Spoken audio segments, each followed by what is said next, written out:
Hey, it's Miss McCoy. I am going to teach you today how to make banana bread. So wash up your hands and make sure you're ready. Let's go over the things that you're going to need. You're going to need a bread pan like this. I'm going to use two for two different loaves. You're also going to need a bowl with a whisk or a mixer, measuring cups and measuring spoons as well. You're going to need 1.5 cups of walnuts. You're going to need 2 1/4 cups of flour, 1 teaspoon of salt, 1/3 of cinnamon, a 3/4 of a cup of vegetable oil or canola oil, whatever you prefer, 2 1/4 cups of sugar, 3 eggs, or I'm going to use 4 because these are fresh farm eggs, so they're a little smaller.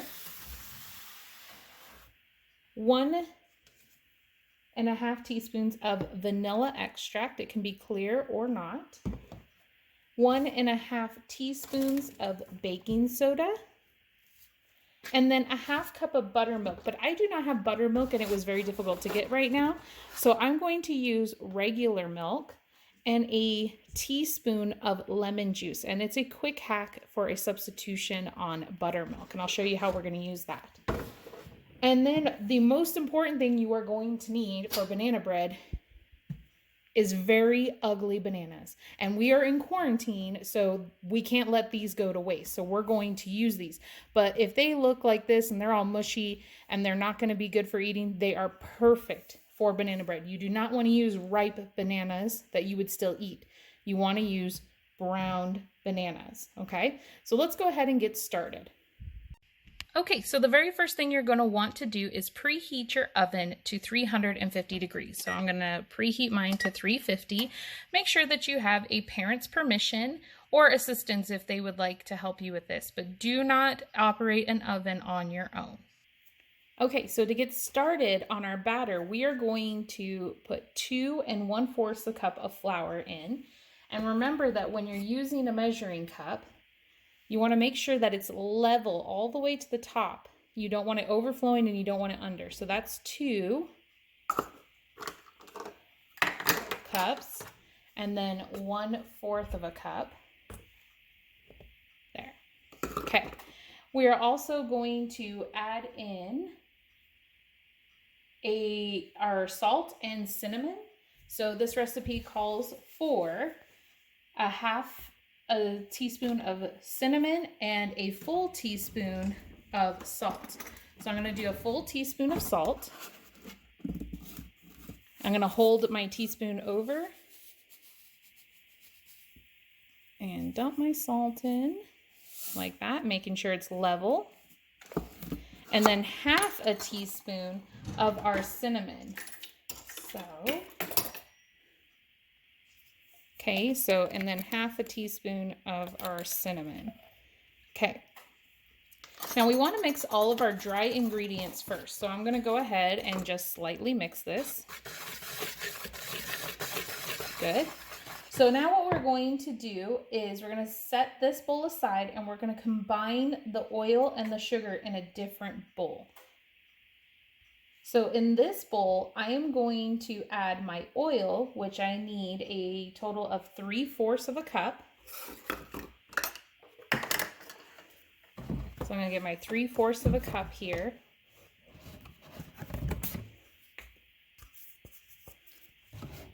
And I'm going to pour my oil in. This is a little difficult trying to do it like this, but just enough. 3/4 of a cup of oil. And then we need a 2 1/4 cup of sugar. So we're going to add that in. And again, remember, you want that all the way flush on your measuring cup. So there's 1/4 and then 2 full cups. So 1 and 2. And I'm going to mix that together. So now we're going to mix our sugar and our oil together in this bowl. And I'm going to use my hand mixer just so it saves a little bit of time.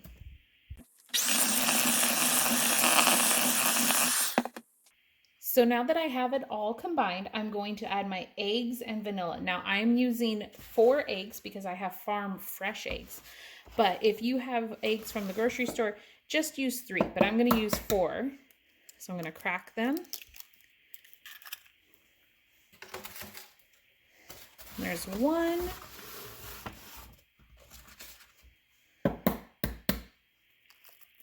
2.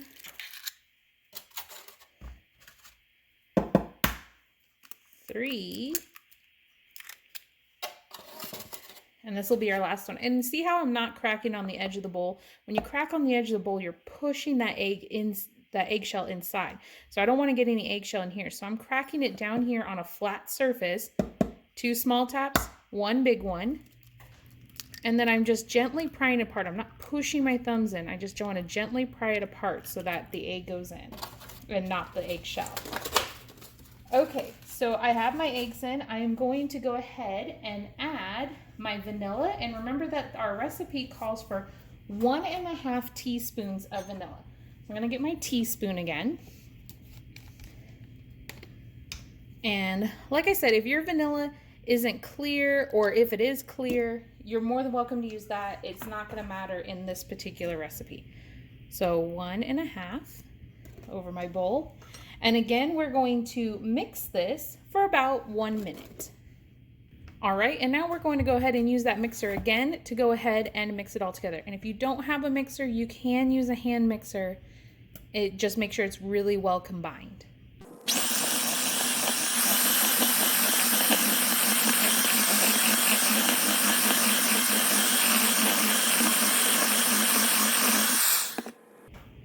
Okay, so now since I don't have buttermilk, which you would use 1/2 cup of buttermilk if you do. If you do have buttermilk, you can skip this step.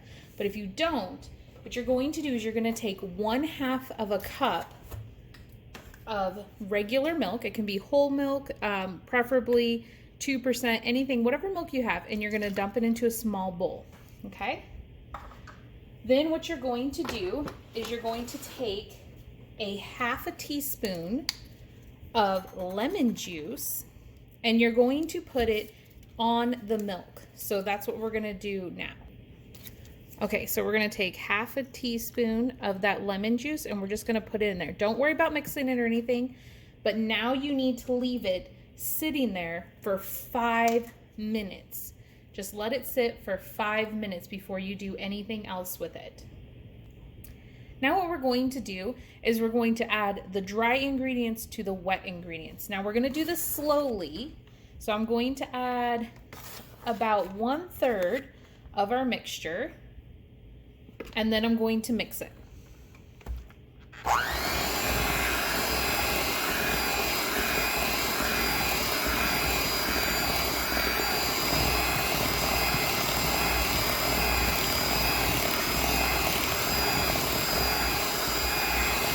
Make sure you scrape those sides.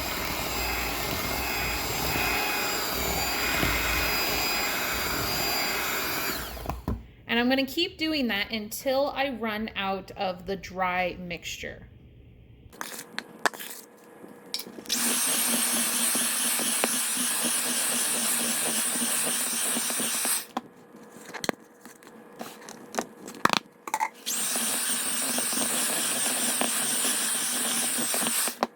Okay, now your mixture should be like a dough. It should be nice and thick. You want to make sure that you scrape the side so that there's no flour there, and make sure you got really down to the bottom of the bowl. Okay, while we're still waiting on that buttermilk to set up, we're gonna go ahead and peel all of the bananas and put them in a bowl and mash them up. Remember, you really want those nasty looking bananas because they're gonna make the sweetest, best tasting banana bread. And we're not gonna waste food right now. So this is a good way to use those bananas after they made it past their point. So just go ahead and peel them all and we're gonna mash them up.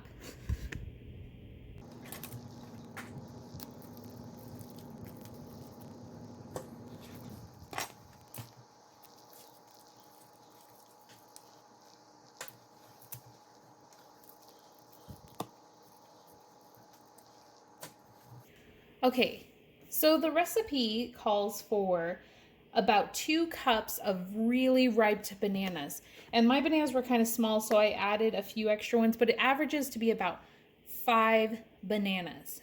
So make sure we have them all peeled and put in here, and we're going to now mash them up. You can use a fork, you can use a spoon, you can use a potato masher, whatever you would like to use. So I'm going to use a fork. I'm just going to mash them up.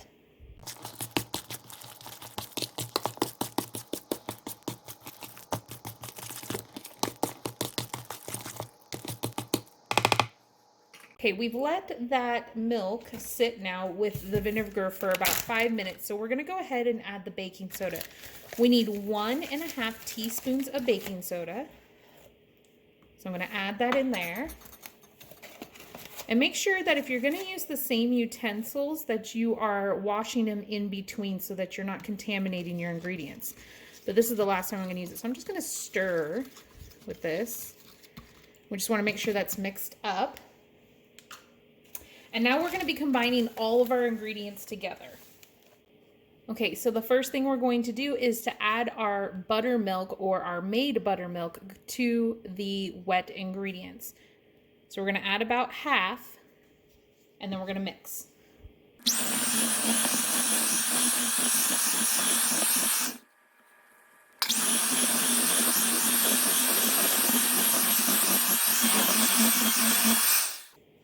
Okay, so now we're going to add 1.5 cups of our almonds to our banana mix.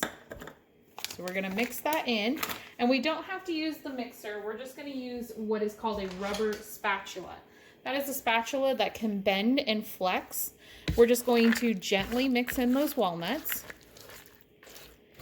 And then we're going to start adding the wet ingredients. Now you don't want to overmix your wet ingredients or you're going to get a bread that's not as fluffy.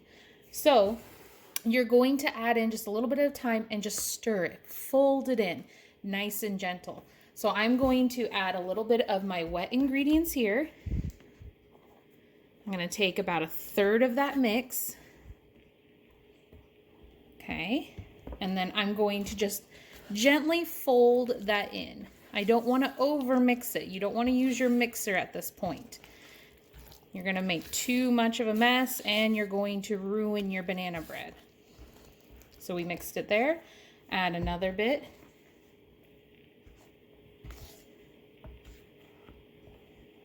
Okay. And again, just gently fold it in. Making sure everything is mixed together but not over mixed. And scrape those sides of the bowl to make sure you get all the edges. That's what's nice about that rubber spatula, is you can really flex it around the edge of your bowl. And then you're going to put in your last bit of mixture. And just scrape it all in. Make sure you get every last bit. You want to have a lot of banana bread because it's going to go fast. It's going to be that yummy. And you'll have enough to make several loaves. So we're going to go ahead again and just gently fold that in all the way until it's nice and mixed. Okay, our oven is preheated and we're ready to pour our mixes into the pans, but first we need to spray them. You can use some vegetable oil, cooking spray, or even butter. You can rub butter down the sides of it. I'm going to use cooking spray today. Okay.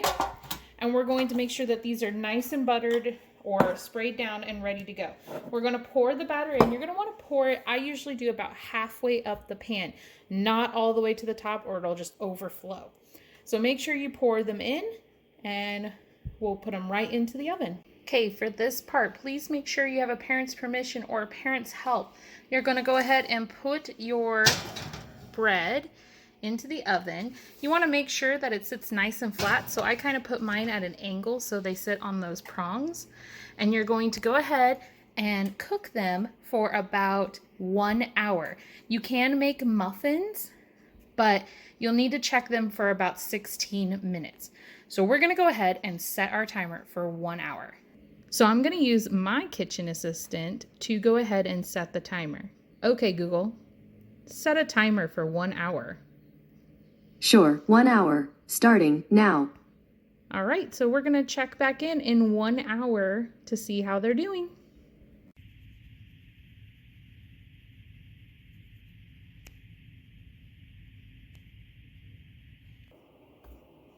Now when you pull it out of the oven, you should be able to take a toothpick and put it in the center and pull it out and see no crumbs on the toothpick.